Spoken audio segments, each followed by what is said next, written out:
Good morning and welcome to our live Inside the FLX from FingerLakes1.com on this beautiful, almost spring Tuesday morning. I'm Ted Baker, and today we're talking with Seneca Community Players. We have President Eric Jansen with us and Katie Hockey, who's the fundraising chair. Welcome to you both. Thank you very much. So, Eric, I'm going to start with you. Board president, director, actor. Which of those is the hardest? Yeah, probably the board president, right? If you're the director, at some point it's out of your hands and you've done your best, and it's really about the characters on the stage. As an actor, it's live theater, and it doesn't always go that way.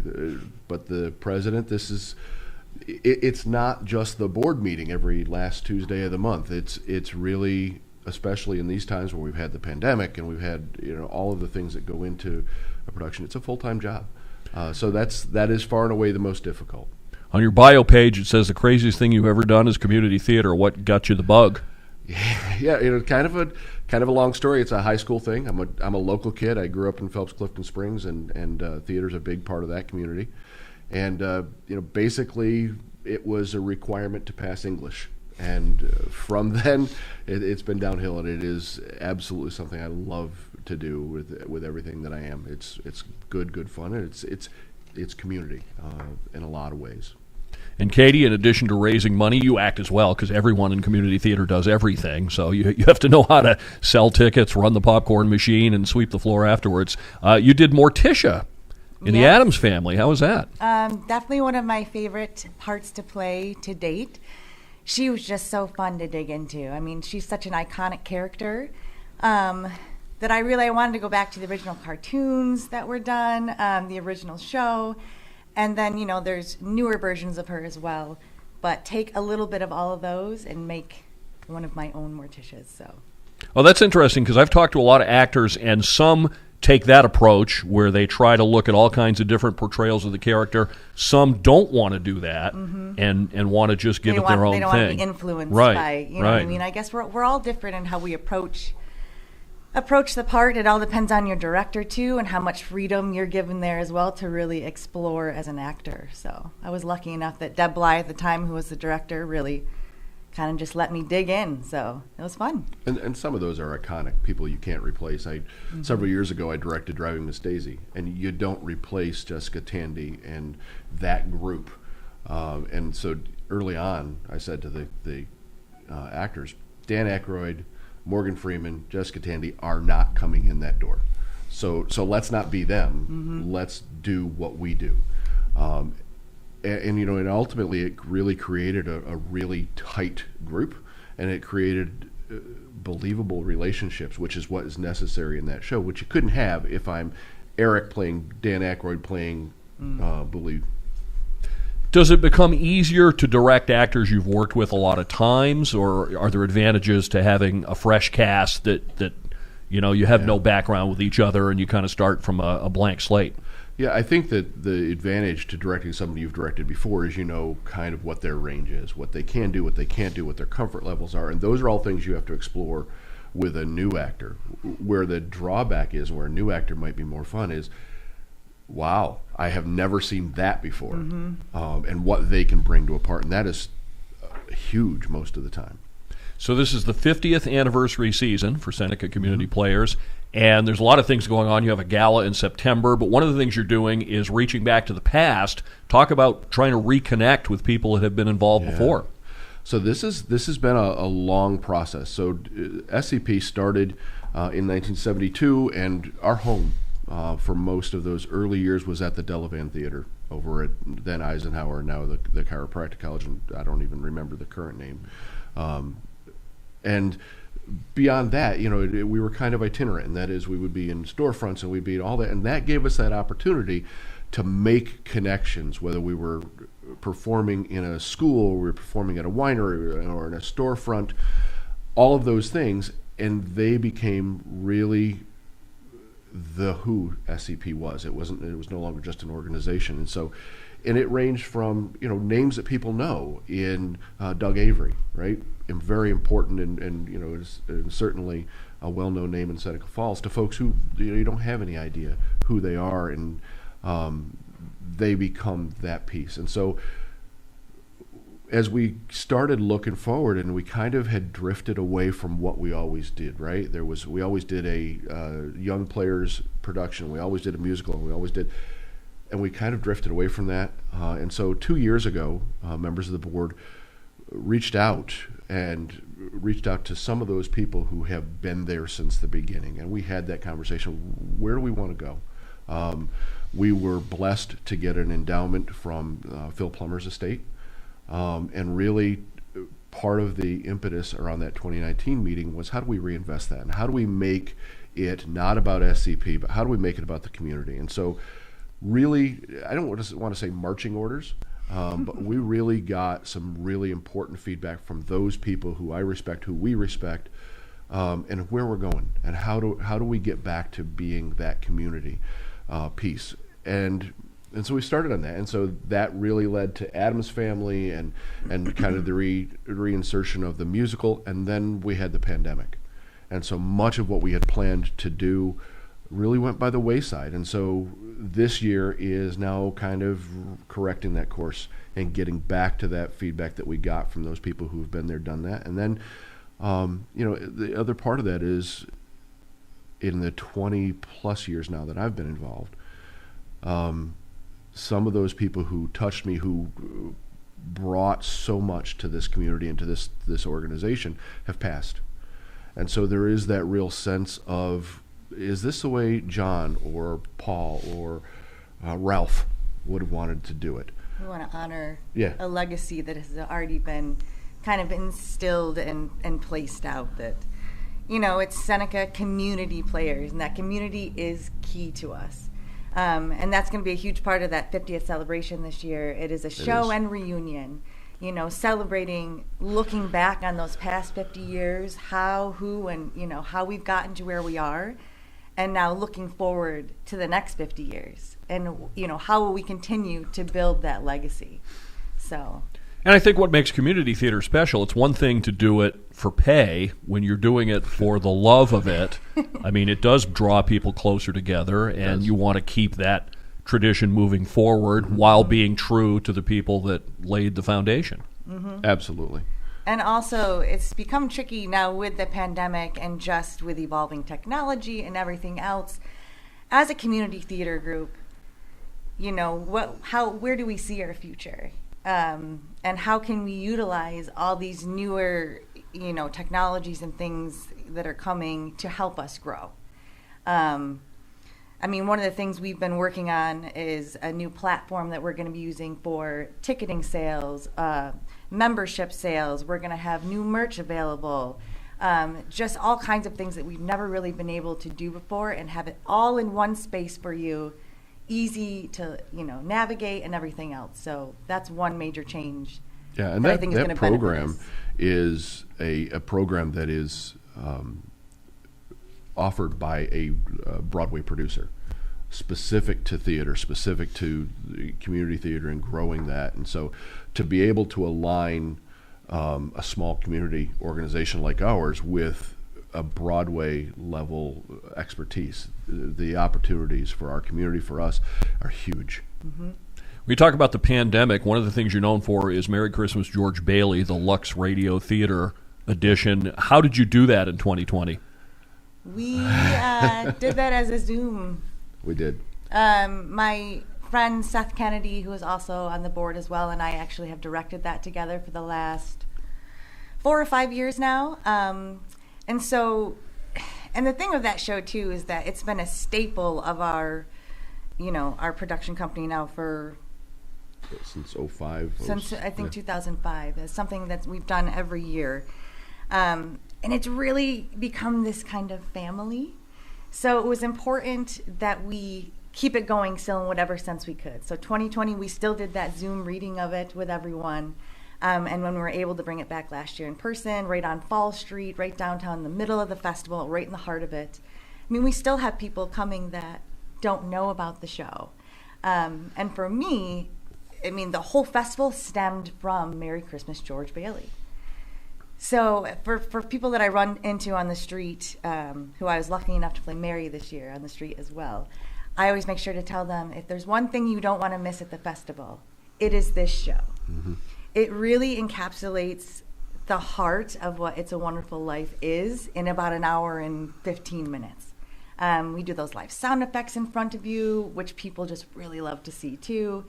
And like I said, it's really become like a family. You get the warm and fuzzies. So Well, and there are very few communities that have a connection to an iconic piece like that. I mean, you know, how can you not do something around It's a Wonderful Life if you're doing theater in Seneca Falls? yes. Yeah, it's tough. And, you know, and we have people who have, I've had the opportunity to play George Bailey the last several years, and we have people who come from all over the United States to see this show. And they say and that it's the participate in best thing festival. of the festival when they come. They too. often do. And, you know, this year, a couple came back and were remarried on the Ludovico Bridge. And they wanted the street characters, the characters who are from the reading, who play those characters on the street, to come and be a part of their wedding. So we all met them on the bridge. and Wow. So we're in their pictures and stuff too, and it's really, it's something special, and you can tell that when you come here for sure. Like, people make plans to come back. It's just something that I'm really happy to be a part of. It's what brought me into Seneca Community Players, honestly. And I mean, I talked to Eric at least once a week, twice. There was a point in time there where it was like literally every day I was calling him like, hey, let's talk some more business. As he was saying, like, it's really become, for him, his second job. For me, I'm a stay-at-home mom. That's my number one. But this takes up a lot of my free time that I do have. And I'm more than willing to give that up because I love what we're doing and where I see the organization going at this point. Absolutely. So. Looking back a couple of years, Little Women won a bunch of awards from the Theater Association of New York State. It was a well-received production. Yes. It Yep. really was. And Seneca Community Players has a long history of award-winning theater. And so, you know, sometimes people think, well, it's community theater, and that has this kind of connotation of low quality, low budget, and certainly that could be true. But there's when varying you, levels of yeah, community and when theater. you We look at aspire what to be Sure. more- when you more- look at more what here. we've done, that's not the history. The history is high level, high quality things, and many of our productions go on to win awards. And you know, and that was kind of one of those things where you take a main stage musical like Little Women, which has got a fairly large cast, and then have the vision and the ability to put that together in a space like Fatzinger Hall, which is very, very tiny. And not air conditioned. And It not will air be now, but it wasn't then. And let me tell you, doing a show in Fatzinger boy. in July, August. It's very difficult. And Yes. to have the vision and be able to pull that off and to do it in such a way that somebody outside of you, so the Theater Association of New York State formally trains people to adjudicate productions. And so these are not your run-of-the-mill, boy, that was a good show kind of patrons, right? Mm-hmm. These are people who know theater, who come and are looking at specific points of interest and specific points of that production, right? And one of those is, was the production within the capability of the company? A production like Little Women can really get away from you in a hurry. Because it is a large production, because there are lots of moving parts, because there are lots of changes in and out. And if you're not practiced, that will be a problem. And then to win awards because you've done it so well in that space, I think that speaks to the quality of what SCP brings. And there's so much more involved, the whole technical side. Talk about the technical crew, the stage sets, the costuming, the lighting, the sound. I mean, those are critical. They are. And that, aside from being an actor and director, I also am the tech guy. So welcome to Community Theater. Along with Seth, too. Yeah, and Seth. Seth Kennedy. Seth I mean, kind of with builds many of community our theater, we sets. all wear multiple Do. hats. Sure. Because you have to. But also because you no want choice. to. But yes, I mean, I come from a serving, waitressing, bartending background. I mean, I started when I was 15, 16, and I was always taught the more you know how to do within that building, whether it's in the front of the house or the back, the more valuable you are to the other people around you. And that's the same thing with theater. Everyone's is equally important, from the person that's running that soundboard to the person that's ushering people to the seats to the actors on stage. In order for that production to really be successful on all fronts, all those All things those have to work together beautifully and seamlessly. Yeah. And that doesn't always happen that way, Doesn't. but that's theater for you. And that's part of what we all love about it, I think, too, is that there's something different about being in a space with other people as patrons, audience members, watching something happen on stage and say you all have the same at the same time. There's something very powerful about that. And it can't be, every show is going to be different. So that's, for me, what I've always loved about theater is the unpredictability of it and what great moments can come from that. Eric, when you act, do you have to try not to think as a director, or are you thinking as a director as you're acting? Yeah, so I think for me, kind of my process is not different necessarily than Katie's in knowing what that is, but sometimes they're not roles like Morticia Adams, right? So sometimes it's a role where you have to kind of create what that is. And so for that perspective, you got to understand what is the director wants. What's the director's vision for where that goes? And then I find that I need to get behind and understand that character. I played a character in a production called Hearts several years ago. And this was somebody who suffered from PTSD and throughout the play flashed back to the Vietnam War and to Korea. And part of my job was to understand what that was and what that meant and to put those emotions out there. And so, I would go from having electroshock treatment in a VA medical center in one scene to being in the middle of a battlefield taking fire in another scene and carrying that emotion. So some of that had to be, what's that character? How does that work? It's very internal. Because if you don't understand the emotion and the why that is, then the character can't be real, right? And so I like to call them cardboard characters. Very often what I associate with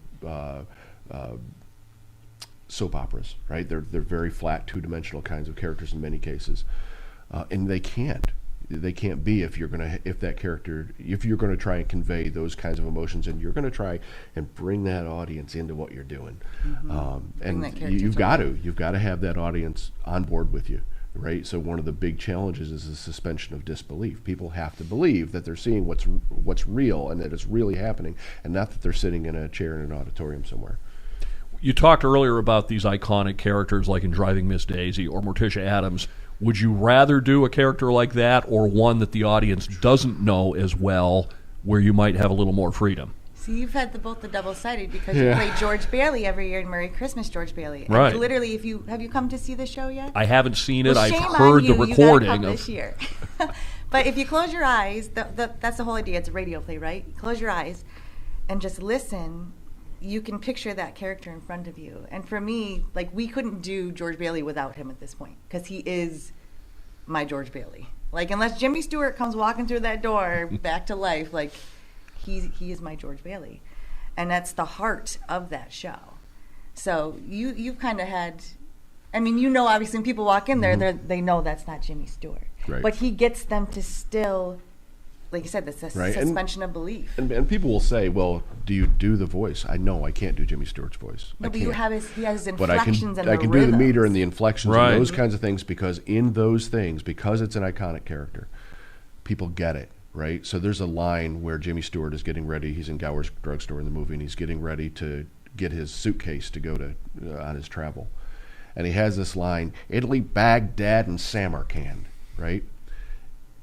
I could do that way and conjure the vision of Jimmy Stewart. I could say Italy, Baghdad, and Samarkand, and it doesn't work, right? And so it's that meter and that inflection, and that suspends it. That's what moves it forward. And so in that way, doing an iconic character, if you can capture those pieces, works really well. But if you can't, it's extremely challenging. Yeah, and if you can't, and if I played Hoke in Driving Miss Daisy, that's never going to work because that's Morgan Freeman. Right, and so doing an iconic character, you have to be within the scope of what that is, and then you have to be able to bridge this gap between what people expect, because that's who they expect to see, and what you can do, and that doesn't exist where it's a character nobody knows, because then it can be anything, because it's my interpretation of that, and so sometimes it's a little easier. Honestly, that's where unknown characters that you get to kind of create from scratch are, I think, a little more fun. See, I think I'm more of a song and dance kind of girl. Musicals are my thing. You enjoy more of the straight play, serious thing.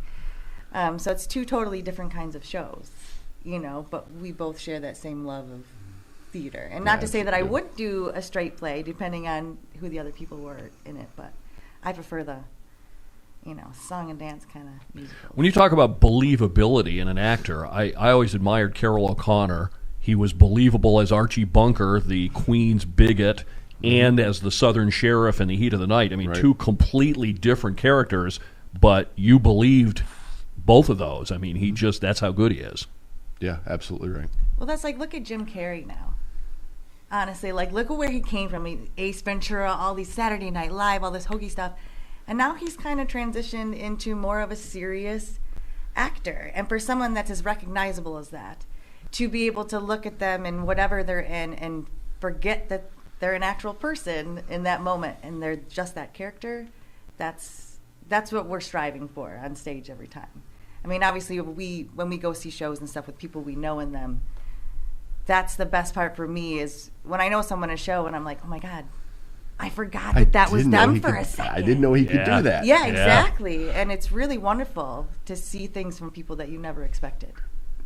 The website, by the way, is SenecaCommunityPlayers.org, and coming up in July, How to Eat Like a Child and Other Lessons in Not Being a Grown-Up. They say, what is it they say, don't act with children or animals? Yeah. You're 2 for 2 there. I am 2 for 2 in that, and it's a situation where this is 30 kids, 6 to 16.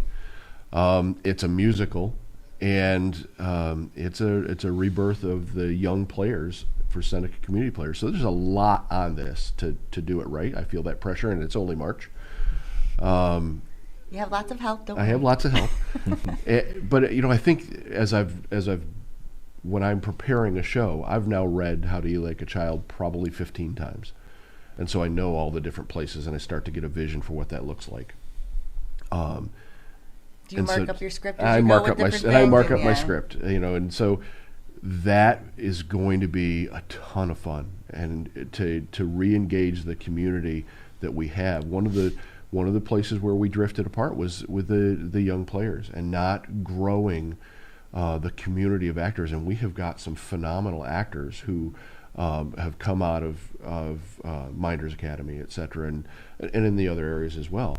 And to that end, we also give a scholarship to those folks every year across the 4 major schools in the Seneca County, and some of those are folks who have never been young players, and we've not given them that opportunity. And so that, to me, is really important that we do that and we continue to grow that, because if we're going to be here another 50 or beyond, then all of those people who've come before who laid this groundwork are not going to be here. And if I don't grow them and create that love that a teacher took me and helped me grow, then that's going to be a loss to the community, and that's really what's going on, and we're going to have some fun doing it. As a director, how do you get a performance out of a child who isn't sure who they are in real life yet? Yeah, make it fun, right? Kids are more willing to play with you, though, yeah, too. And that's absolutely. The whole thing of what acting is, isn't it? It's just you're just playing. You're pretending. Yeah. And kids, who's better at that than a kid? And it's hard. It's hard work. Mm-hmm. And that, one of the things that I took away from my high school experience in theater, which was my first experience, was that community and that hard work that went into, and then at the end of the day, when people put their hands together for you, and clapped or stood and gave you a standing ovation, and all of those hours and hours of hard work and the learning the lines and the learning the songs and learning the dance steps, all of a sudden it's like, and there it is, and that's going to be what I have to be able to share with these kids who maybe haven't done it, some maybe have, and work toward that. And so lots of teaching, lots of energy, and that's going to be important.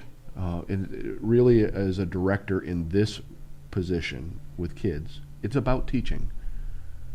You're looking for directors for 2022. You can always use more performers. Absolutely. What do you say to somebody who says, "Oh, I don't think I can act"? Let me help you. Yep. Absolutely. Let me show you how. Let me take you under my wing. Let me put you in a place that you're comfortable to the place that you're a little uncomfortable, and let's grow that, right? My wife, who is my constant stage manager, has been for the years that I've directed, does not like to be on stage at all, under any circumstances. No. Avoids it like the plague. In the 35 years we've been married, in the 45 we've been together, she's been on stage exactly twice. And probably because you begged her to do it? Yeah. And the last one was here at the Gould Hotel.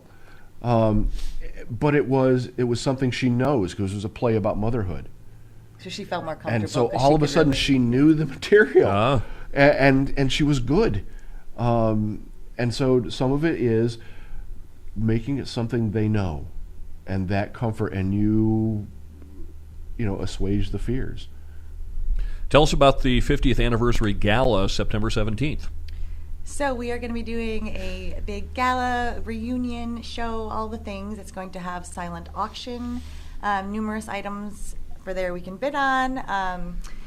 There's going to be, from each decade of Seneca Community Players, we're going to have a presenter with maybe a couple little songs, kind of a cabaret style kind of thing. We're also going to be recognizing, past players that we have lost recently in the past year, and making sure that, like I said, that's very important to us, is recognizing the history, where we came from, and those people. And just really celebrating where we're going as well. There's some exciting things we still have in the works. I don't know if we can quite talk about. Yeah, most of that. Yeah, but one of the main things we've been working towards is having a permanent home. And I think we're there. We're close. So, we're there. We're just, we can't Well, let me reveal ask all the this, details quite yet. because I was going to ask this question. We now know that the drive is underway for the Seneca Falls Performing Arts Center. Might that be a home for you? We've worked closely with SFPAC. And originally, SFPAC had actually looked at the auditorium space here at Academy Square. Right. And it just was not functional, and then but that was a joint kind of combination between Seneca Community Players and SFPAC. And SFPAC really, with the purchase of the property that used to be the House of Concern, is looking at that as a performance space and as a multi-function space. And so some of that works really pretty well with SCP, some of it doesn't.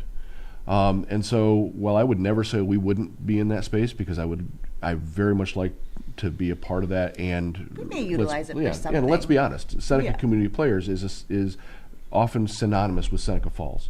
We represent the county, right? But so it's a yes and, I would say, but that would not be our home right now.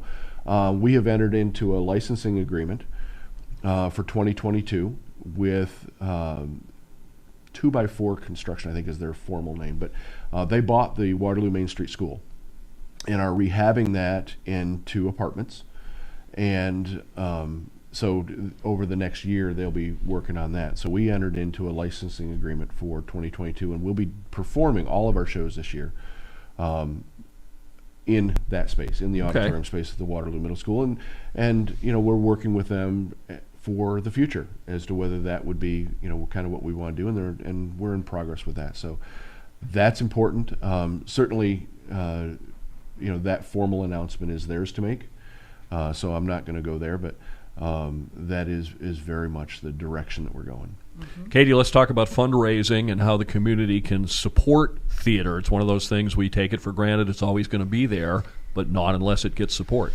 Yes, and so numerous ways that you can, contribute. We obviously love any kind of monetary donation, but we will also love anyone that wants to volunteer their time as well. Skill levels of any degree, anything you're interested, from backstage to the front of the stage kind of stuff. Don't be scared to come and play with us, we like to say. But so, major things for fundraising. I've been, reaching out to corporate sponsors. We actually have Seneca Meadows is our season sponsor again this year for us. So a huge thank you to them. And a long-standing relationship with Finger Lakes One. Yes, of course. Who is really supportive of our web presence. Without them, could not do it. So thank you for that. And that's ongoing, long-standing, and greatly, greatly appreciated. And I hope to grow this relationship a little more too. Sydney and I have been talking of a couple other things in the works, possible ideas. But so corporate sponsorship is obviously a huge part of what we do. But obviously you can join as an individual member as well. There's different varying levels of that. Information for this is all be found right on the SenecaCommunityPlayers.org website. I'm also fielding donations for silent auction items. I know we've already gotten a few, like a Mackenzie Child's platter. Elements on Van Cleef is going to be donating something. I'm working on some bigger possible trips, cars, things like that. So, I mean, the main thing is just reach out to us if you want to get involved, and I can point you in whatever direction, you know, you want to go with that. Yeah, we'll never say no to somebody who wants to help in any way. Mm-hmm. Good luck with the 50th season in 2022. Your love for theater just shines through. I mean, you can see how committed you both are, and we appreciate you sharing your time with us today. Thank you. Thanks Thank you so much. The website again is SenecaCommunityPlayers.org. It's the 50th year. Coming up next week on the Live Tuesday show, we have Paul Griswold from Ontario Trumansburg Telephone and now Upstate Fiber Networks. We'll find out how a small family-owned telephone company has become a player in the field of high-speed internet. Paul Russo produces Inside the FLX. We've got some more recorded editions coming up here in the next few days. So thanks for watching.